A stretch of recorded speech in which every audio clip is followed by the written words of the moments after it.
I'm Sue. And I'm Erin. And we want to welcome you back to the Simply Us podcast. Hi, And everyone. it's been so good to see you. We wanted to remind you guys that we are here back again to help you ignite your relationship with God by simply being present with Him. So, welcome back. We've missed connecting with you all so much, but we had an amazing summer and start of the school year for me. And, but while we were on our podcasting break, we took months and months to pray and discern, God, what do we talk about next? What should we dive into it?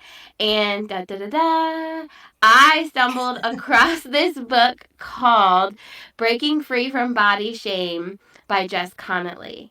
And she's an author who's written many books, but this is her only book on body and shame. I was immediately intrigued. I resonated with the title and was just wanted the freedom it promised. I don't know about you guys, but I have had one of those relationships that's been pretty terrible with my body and food. And I mean, it probably started early, probably preteen, when I saw those first red stretch marks make their way across my thighs. I can't believe you had stretch marks that young. I didn't know. Well, and saw it and thought, this isn't right. This is embarrassing. And it went from there. I can recall pulling on my clothes, being so annoyed at Chub Rub, because if you know, you know. I didn't even know what that was. It's the burning of your thighs being put together. I stared in the mirror, and I don't know if many of you have done this, just wish parts of me could be changed or different or smaller or bigger and you know, you felt it. Yes. I have probably tried every diet under the sun. Food, you know, wasn't even enjoyable to me anymore. And for the majority of my life, yes, I'm going to say I have felt deep shame about my body. And I can recall, I think around the same time I found those stretch marks, I probably started a diet. And I just have this vivid memory of hiding my Slim Fast shakes from my friends, taking them to school. There was Atkins and Weight Watchers. And I remember asking you, can I do Special K? Will you buy me that cereal? Because if I eat that cereal, I'm going to lose weight. Yeah, wow. And I mean, and it went from there, and it followed me all the way into adulthood. None of them ever were good enough. Where did you put the Slim Fast cans? Like, where did you drink them? them? I would put them in a thermos so no one would know. Good idea. That's what I was drinking. I know. It's followed me into adulthood after leaving my family's home. I have spent so much money on weight loss programs. I've done Advocare, where they give you these fiber drinks that we just choked down. I've done Whole30. I've gone gluten and dairy free. I've even signed on to food addiction meetings to see, do I have a problem with food and the addiction? And I mean, I'm telling you, I think as I've opened this book and had time to think back over my life has been surrounded by people, and mostly women, who are trying to lose weight. I mean, the diets came pouring in, but also a ton of memories of my friends' moms trying to lose weight. And I chuckle now. I had this one friend who her mom was like, every time I'm hungry, I just crack open a can of Diet Coke and drink that. And another friend's mom, she was a petite woman, very tiny, and she said, I just eat one time a day. And I remember thinking, that sounds miserable. Like, am I going to just have to suffer to be thin my whole life? And is this what my life will look like in order to be the ideal size I had in my head? And it makes me laugh now, but I think as I look back, I mean, it's sad. My entire social circles, whether they were adults, teachers, coaches, myself, my friends, we were all obsessed with our bodies being different or smaller. And I took on that mentality, and it's carried me around for over 30 years, 20 years. I'm not 40. 20. Don't do Hello. that. So many years. And when this book fell into my lap, I was stuck in that cycle. I had just successfully lost 30 pounds doing a somewhat extreme diet, and it Yeah. was like a year and some being off the diet, and I had gained all of it back plus some. I was Mm. feeling defeated, and Yeah. I was feeling hopeless, and like I Oh. could never achieve the goals I wanted. And I Mm. grabbed this book. It fell into my lap. I ate it up in days, and it helped shift my ate That's it up. funny you said ate it up. Didn't put Can't in eat that. the food. Can't eat the food. You might as well eat the book.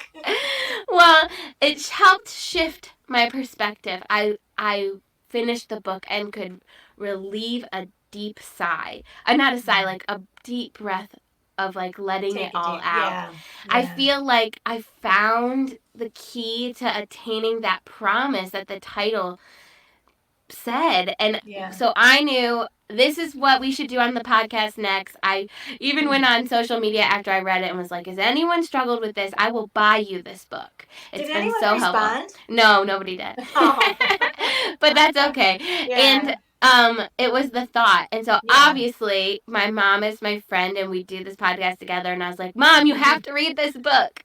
Yeah, I know. My story, the whole time you're talking, I'm thinking, my story about body image goes way back too, from what we learned about generational sin. Remember when we did that in our previous episodes? Mm-hmm. I have to admit that I played a part in your story. Like the whole time you were talking, and I'm listening and I'm nodding my head because I feel like, the things that I learned in my home, then of course, are the things that you picked up in your home, Yeah. right? And so I feel like we're on this gerbil wheel. I just keep seeing this picture of a gerbil wheel of defeat because body image is just a huge thing. It's just been a huge thing for me and was for me even in my growing up years. So it wasn't so much diet though for me and my family of origin. It was mostly the size that I was. Or the Mm-hmm. size that we were. So therefore I worked hard to maintain my weight through food or lack of food Yeah. and just a buttload of exercise. So most of those diets you tried, I have to admit, they started with me. I So know. So when my mom and I were on this talking and we did a Bible study together, and when we mhm. were starting it, I called her one day and I was like, Mom, I think I have a soul tie with you in regards Yeah, to this topic. And if we talked about soul ties, they are a stronghold, something that keeps you from having like a really deep relationship with God and those around hmm you.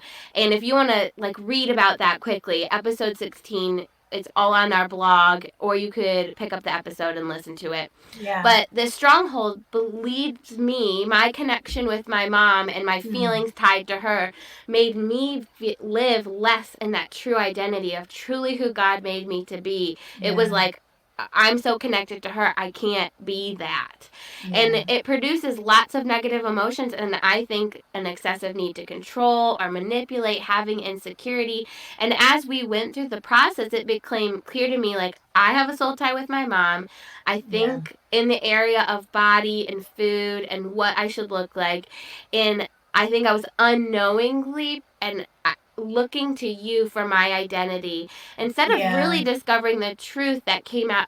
What is God want for Erin? Not just yeah, what does God want for Sue that then Erin tries to emulate. Like, what does yes, God really want for me? And I needed to drop this soul tie so that I could pick up and discover the truth. right. That's And so good. yeah, so hmm I did feel like this was a great starting point, and it was so good to drop that soul tie. Yeah, and of course, I never meant for that to happen, right? And Yeah. and when I'm like, I mean, what especially parent does? yeah, What and it's like, no, parent's I like, didn't know I oh, did that. But I'm so yeah, thankful for those negative emotions, right? And I'm just yeah, thankful, just knowing that once, that God gives us the negative emotions and that we can dig in and say, Jesus, what do you want me to know? And then once He brings it to our attention, then we can acknowledge and cry out to Him and to Jesus and just surrender. And that's all we have to do, right? Is make the great exchange, right. tell Him our truths, what we believe and what we were taught in our homes. Like we want to cut off that generational sin. We want to cut it off and say, I'm not gonna, I'm not gonna do it that way anymore. With your help, I'm gonna go forward. And He just lovingly helps us get off Mm-hmm. that gerbil wheel. Right. So anyways, I want to talk like back to the book, right? Yeah.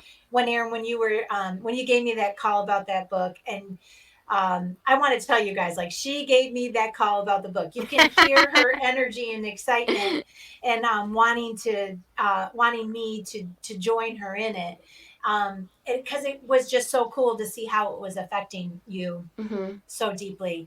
So, of course, I ordered the book, you guys. And I think of all the books that Erin's had me read, and I mean, girl, you love to read and you love to Yeah. learn, right? So, but this one like spoke right to my soul. I think it's because I guess I just never understood that my soul was connected to my body. I mean, I know it's Mhm. there and all that, but somehow I just like separated them. You know, the verses that talk about loving God with all your heart, with all your soul, with all your mind, and with all your strength. Like somewhere in there, I just never thought it should include my body too. And so I think this book, Breaking Free from Body Shame, Mhm. actually teaches us so much more than just breaking free from the shame. For Yeah. me anyways, it taught me how to recognize the shame and how where it's attached and how to surrender it. And from Right. there, it shows us how to love ourselves exactly the way we are, the exact way we are, size, everything, right? So we can Mhm. freely love him and worship him with our bodies. So now you guys know that I was kind of excited about the book too. And I thought about it, and Erin told me there was a workbook, right? Told me you Yeah. told me there was a workbook. So I was like, yeah, let's get the workbook too and go through it. And then let's just, because Erin and I were people, right? So we're like, let's not just do it with each other. Let's get more people to do it. So of Yay. course, yeah, Erin, we contacted the sisters, Alyssa and Autumn. Alyssa said yes. Autumn right now is in the middle of having a baby, and her life is crazy, so she Yeah. said no, which is fine. Healthy And then boundaries. yes, Yeah. healthy boundaries. And then we got Aunt Beth, my sister-in-law, to join us. And so the Yeah. four of us went on this journey together. And Yay. so I'm just so glad. They're such good sports, aren't they? They were good. And Yeah. we dug in that first week. We all read the first two chapters. We came ready. You Mm-hmm. read the chapters, and there's questions and time to think. Yeah. And it's really good content. And during those, we all came to the conclusion during those first few chapters that we all had different but similar wrong beliefs about our bodies. And Yes. these beliefs had sneakily infiltrated our minds almost like they were masquerading around as truth, but they weren't actually true. And so we Right. remember back to, we've talked about this probably almost every episode. The first Mm-hmm. step in healing, or like moving away from unbelief or wrong belief, is identifying what that wrong belief is. So, Right. mom, do you want to be the Yeah. brave first person and say what were Woohoo! the wrong beliefs? And you guys, you may resonate with some of ours, but you may have your own set. We all had Right. different things. And when I So think, yeah, go go ahead. ahead. Well, I was just going to say, and I'm even like sitting here thinking about, okay, so we did the book together, and I'm not even sure if I completely have all my wrong beliefs out in the open. So I'm Right. just going to share with y'all what I have so far, and who knows, maybe on our journey, God's going to bring up Oh, some other I'm a stuff. certain. Yeah. Yeah. Okay. So my wrong belief was totally it was totally on me to keep myself at a certain size. So totally on me, independent, on my own in this battle against weight gain. So I think that's the first thing is this independence that comes where we separate from God and from others. So when it came to God for me and what I believed about him in this area, I had a distorted view of how he saw me based on just one experience my dad had with my two older sisters in my home growing up. So this is my perspective on what happened. But I watched my dad tell my sisters that he would give them money if they lost weight. So, what began to stir deep in my heart and my mind was the belief that I had to lose weight to be a certain size, to be loved by my dad, to gain his approval. Does that make sense? Yeah. Yeah, I think that was the motive. That was all the motivation I needed. Just that one situation to stay tiny. What I Mhm. thought was tiny in my Right. head. But Right. then that approval, it just didn't stop there. It led to others' approvals, needing that for them to notice my Oh, to size. say you look good. Yeah. Exactly. Like, oh, you're Yeah. so tiny, right? So, Yeah. it led to others' approval, and then what they thought, which really led to shame if I didn't do it right, or if I Right. didn't feel good about my size at that moment. Right. So for some 40 years, I've worked hard at it. And I'm just being honest here. I was successful. Like I compared myself to everyone and I lived the lie of self-righteousness because I was able to keep it off. Does Mm-hmm. that make sense too? Because I think until my diagnosis with MS, and then all of a sudden I wasn't unable to exercise, it started to mess with me in my head. And then Mm-hmm. I hit menopause. And for all you women out there who've hit menopause, you understand what happens. The weight just sticks around. It just doesn't want to go. It likes to Mm. gather in your midsection and stay there. And so, you know what? I just gave up. I felt extremely defeated. So at the time that I picked this book up, I had been hearing a voice in my head. And honestly, you guys, it was my voice telling me I was a failure. And the loud voice in my head kept saying, "You're fat, you're fat, you're fat, you're a loser." Especially, you know, since that I joined you and I joined this last previous diet program we were on, and I had lost so much weight, felt so proud of myself, and then I regained most of that weight back too. Mm-hmm. So that's kind of what was going on in my head at the Yeah. beginning of this book. So what about you, Erin? What kind of wrong beliefs were you carrying around? I had so many, and I was so thankful to have the time and space to ask myself these questions and let this come up and Yeah, out. Because I do yeah. think it's so easy to hide and disconnect with your spiritual life. And I Mhm. think deep down, I believe that having a bigger body was punishment from God for my own Mm, lack of self control around wow. food, or even that people are like, don't, don't live to eat to live, and like Yeah, don't care too much about your own body because that's not spiritual. Like, yeah, so I had felt like, oh, I care about my body. Oh, I can't control myself all the time. God's yeah. punishing me with a bigger body.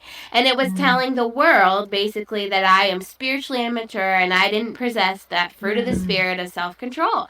And that's big fat mm. lie. But I think I Yeah. carried it around for so long believing it was true.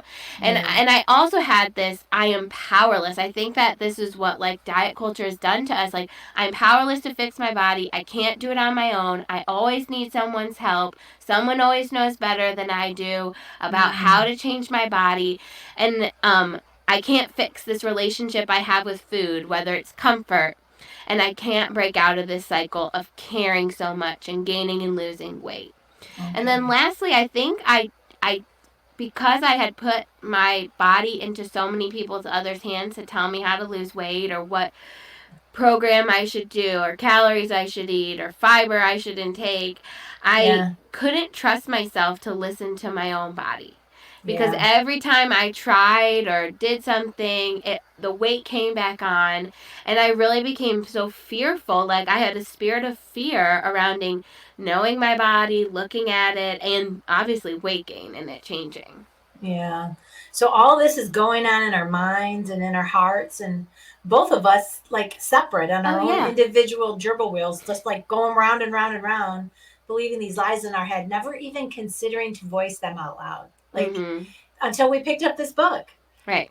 So when we spoke about our lives to one another, and even Alyssa and Beth when they joined us, I think that's when we decided we wanted all of you guys, our listeners, our friends, to come along with us on this journey. You know, we want you to feel a part, like you're actually in a small group with us. So if you are currently struggling with wrong beliefs about your body, or you know someone who could learn a new way to think about their body, we'd love for you guys to just grab each other, grab the book, grab a friend, and join in. Yeah. Yeah, read Mhm. along. You don't have to keep up pace. You can come back to us when you're done. But Right. And you can and get an audiobook too, right? That's yeah, what Alyssa it's an did. audiobook Kindle, and I honestly believe too, you can come back and talk to us on Instagram, DM us, like we'd love to, or Yeah. email us. Those work too, old fashioned email. But Right. as we were going through this small group experience, one thing I loved that the author just did was had us read Bible stories that helped shift our Yeah. perspectives. And I Mm. loved the first week she had us read us the story of the man that needed healing. It's in John 5 1 through 9. And when I was reading this story, I felt like a light bulb went off in my head. And I'd love to share with you guys kind of a few things we all took away from that part of those verses. So I'm going to read them. It's a couple short verses. It's John 5, 1 through 9, and it says, "Sometime later, Jesus went up to Jerusalem for one of the Jewish festivals. Now there is in Jerusalem near the sheep gate, a pool, which in Aramaic is called Bethesda, and which is surrounded by 5 colored colonnades. Here a great number of disabled people used to lie, the blind, the lame, the paralyzed. One who was there had been an invalid for 38 years. When Jesus saw him lying there and learned that he had been in this condition for such a long time, he asked him, 'Do you want to get well?' 'Sir,' the invalid replied, 'I have no one to help me into the pool when the water is stirred. While I'm trying to get in, someone else goes down ahead of me.' Then Jesus said to him, 'Get up, pick up your mat and walk.' And at once the man was cured. He picked up his mat and walked." Yay! Amen and amen. I know. The So first tell thing us what you what did you I think? know. Okay, Yeah, what did you so think? I love I when you share your nuggets of truth. So what I did you know. Well, learn? I just resonated with this hopelessness this person was Yes. experiencing Yeah. about, like, I'm trying to get myself healed. I have no one to help me. I can't get down into this pool, and I just I give up, right? Like I yeah, give up.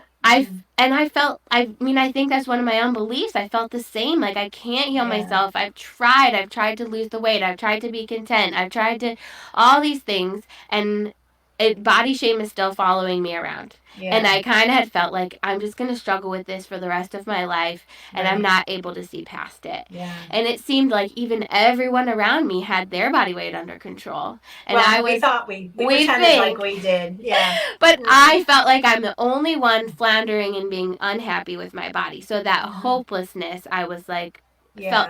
I mean, relate to. I can relate to that feeling. Obviously, my body isn't in a, I don't have physical things that are wrong with me that keep me from getting around. But that hopeless feeling of feeling alone and unable to help myself. And the second thing that resonated with me was when Jesus said, it's like this awesome one-liner, question, "Do you want to get well?" And as I read that, yes, Jesus, I felt him saying, it's an invitation for you too. Yeah. Whereas I ready to fix my mindset and get rid of all the wrong beliefs I had surrounding my body, and it was as simple as that. Like, he was ready and waiting to release me, and I think I had this like little journal moment, and I found myself being like, yes, I want to get well. I've been doing this for so long with so much effort and feel like I have minimal results. And I felt like that's all. That was the invitation, and it was as simple as saying yes. I know, and I feel like when you say that too, it's like for me too. I'm done with striving, right? Like mine was like striving on my own to do it, and then like feeling defeated when I was just wore out, like I'd given up. So I feel like I'm like, yes, Jesus, I want to get well too. Yeah. Well, when we talked about it in the study, the 4 of us going around, I feel like we all resonated that. We all said, yes, I do want to get well, but we were all still struggling with this idea that we wanted our bodies still to change. Yes. And in the beginning of those process, we left that first session, we were like, yes, but does this mean like I'm never gonna like lose the baby weight? Right. Well, not for me. The menopause. Or that like tube. Yes. And these were thoughts at the forefront of our mind, and it's almost like we were tentatively submitting to the process. Yes. Yes. Tentatively is a good word to use. But that's okay. I don't think that was wrong. I think it would have been like insincere if we didn't say that.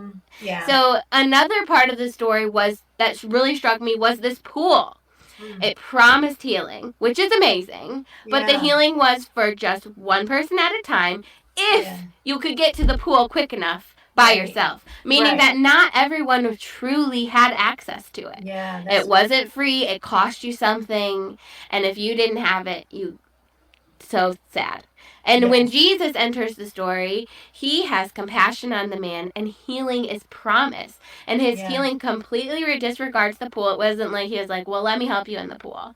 He freely gives it to the man with all he has to do is accept it and Mm-hmm. choose to put his trust. Like, he could have said, well, I'm sorry, I'd rather just wait for my turn in the Yeah. Can pool. you just take me down to the pool? Yeah, Yeah. it was like he could trust the pool or Jesus. And Yeah. I love what it says in verse 9. At once the man was cured, he picked up his mat and walked. And I Yeah.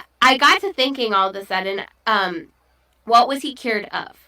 Hmm. Was it did trusting Jesus with his healing transformation heal him physically? Like, could he walk? It doesn't say how he walked, and we aren't really even sure the extent of his disability, so we can't assume that it was like, there was a lot of assuming. I think I'd always assumed Right. Jesus had completely healed his body from any pain or trouble walking, and he just walked on. And Yeah. it doesn't say that. And I Yeah. think it was like reading the story in this context of I want my body to change, but God saying, like, inviting me, like, do you want to get well? Mm-hmm. Maybe it's like a mental wellness. Like, I felt like God was inviting me to think about it this way. Would I Yeah. still want God to break this cycle of body shame even if my body never changed? Right. And he wasn't as concerned Or if with it the changes the way we don't really want it to, right? yes, Like, because or it could change. yes, I could gain another 10 pounds every year. Exactly. That's what I was trying to say. It could and just keep coming. Yeah. And he wasn't concerned with the physical state of my body, but more about me letting go of wrong beliefs and false Right. promises that I held on to for years to Mm-hmm. simply turn towards him and have the free gift of healing he promised. And it's abundant for Right. all if you Mm-hmm. want it and satisfying. Like, it's Mm-hmm. gonna work. Right. You'll get up and walk.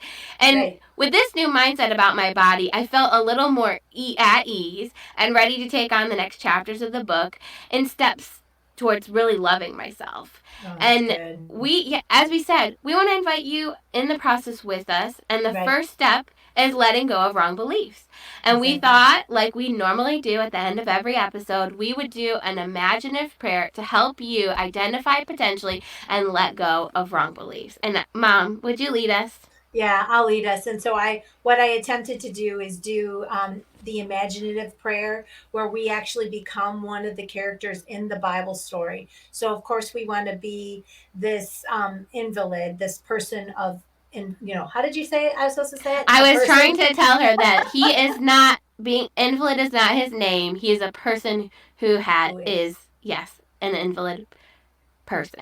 You have Good I was help. trying to teach her correct way to Oh, say it's things. never It too doesn't late to learn define new him. things. It is That's not right. him. He's a It is person something. who is lame or crippled or Yes. whatever it was. He's a You're person doing of great. a We're all disability. Okay. learning. All Yes. right. So now we're going to pray, you guys.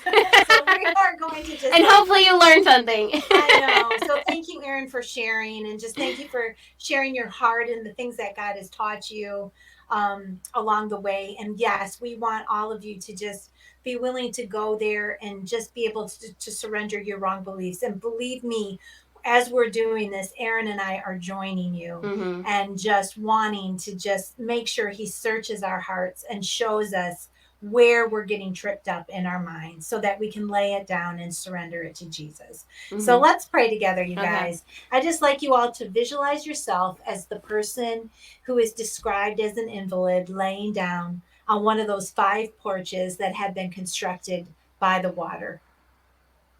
Around you are like many others like you, desperate to be healed, longing for it, all like you, broken in some way, longing to be fixed.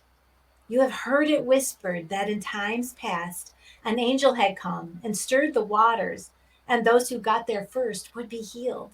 How you want to have hope to believe it was true, yet day after day, nothing changes around you. Nothing is different. There is nary an angel to help you. In fact, you feel extremely alone, even amongst the large group of people. No one sees you, no one cares. All hope is gone. Hopelessness wraps itself around you like the fog that rises up from the early morning water. Then suddenly, a light shines through your darkness, and you see a man standing right over you. You quickly look back. You slowly turn back towards you look back assuming he's there for someone else, but there's no one behind you. You slowly turn back towards the man silhouetted in the light. Once your eyes adjust, you are startled to see that this man is now kneeling down in front of you, looking directly at you. His gaze is so loving and kind, it takes your breath away. Has anyone ever looked at you like this man is doing now? You know without a doubt who it is. It's Jesus, the Son of Man, who has come to rescue the captive, the one who sees and loves and heals. He sits down beside you and wraps you in his arms. Do you feel it? Do you sense his presence with you? Be still for a moment and know him for who he is. Who is he right now in this moment with you? Your friend? Your comforter? Let him comfort you now. Once you're settled with Jesus, just listen.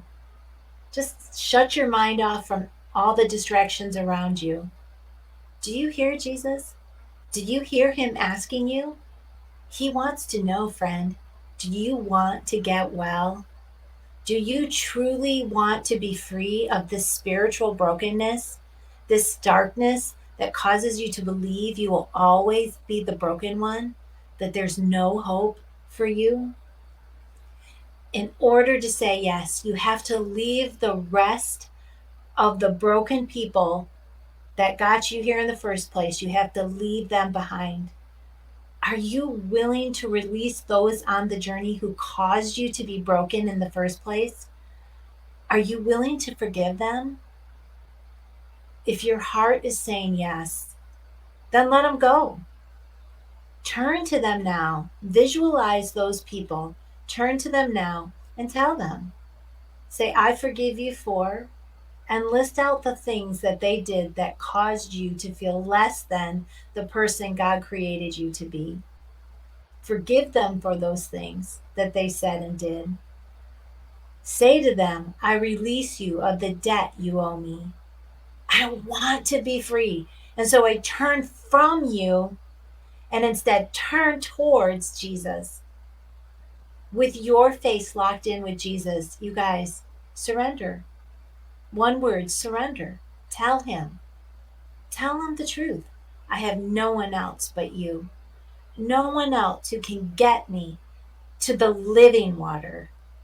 It's only through Jesus, because Jesus, you guys, is our living water. Tell Jesus, I have tried on my own. I have tried to get help from others. I have tried everything. And I know now that it's you I need. Jesus, I'm just asking with joy filled eyes. Oh, wait, Jesus, with joy filled eyes, he's going to stand up. Visualize him standing up quickly. And with the excitement of a child, he says to you, get up. Believe me for the impossible. Your heart, is it burning inside? Is it yearning to rise, yet maybe hesitant, like Erin said, to believe this will work?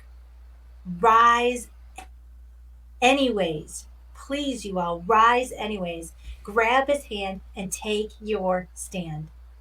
And as you do, just visualize the darkness drifting away, and with eyes focused on the light, take your first step towards freedom. And as you walk, yes, walk away from the only life you've ever known. Get rid of it, you guys. How do you feel? What do you look like as you walk with Jesus? Just spend a moment and thank Jesus for doing the impossible. And Jesus, we say thank you. Thank you that the moment you said it is finished on the cross, our value was made complete. Our value was finished. Thank you that our value and our worth is in your work, for what you did, and not in any work we could ever do for you. We love you, Jesus, and it's your character and nature that we pray. Amen. Amen. Amen. I know, I don't know what you guys, but I got this sense, like, from the beginning and then at the end, when you said, think of the people around you. As I was praying and like picturing in my head, I sensed there were tons of people around me. Mm. And this like noticing them, I think I had only noticed myself, and Um, noticing the people around me who were longing for the same interaction I had with Jesus. And then I had a good interaction with Jesus. And then at the end, when you said, stand up, it was like I stood up, and all of a sudden I could see that the pool was actually almost like a stadium seating. And when I oh, stood up, all down me to this water were people that were longing to wow. get into the pool and to change, and him filling me with hope and saying like, Hmm. take a step forward, they're Oh, waiting to wow. hear, like, like he had the I wondered, did the man Hmm. leave the pool, or did he stay telling people about what had happened to the Yeah, people who were had the same experience as him. right. So anyways, that was amazing. That's so amazing. And I think it's so cool because Jesus tells us when he transforms our lives, our job is to simply share our story. And Right. so to see all those people in that arena or however you saw it, it's It was like, like a modern day Romy arena, like oh, cool. those little tents, but it was down Yeah. to the water, and it was like my job to Hmm. start walking down.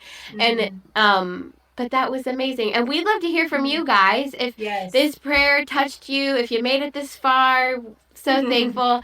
Let us know. Let us know if you Yeah. get the book. It's hello@simplybepresent.com, or any of our social medias, or comments on our website, simplybepresent.com.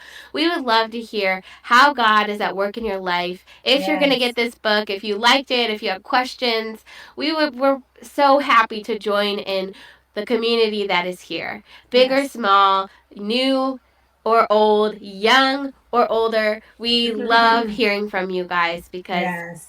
that's why we're here, to ignite Yeah. relationships with God. Yes. So we look forward to seeing you again next month as we get into the next few chapters of this book.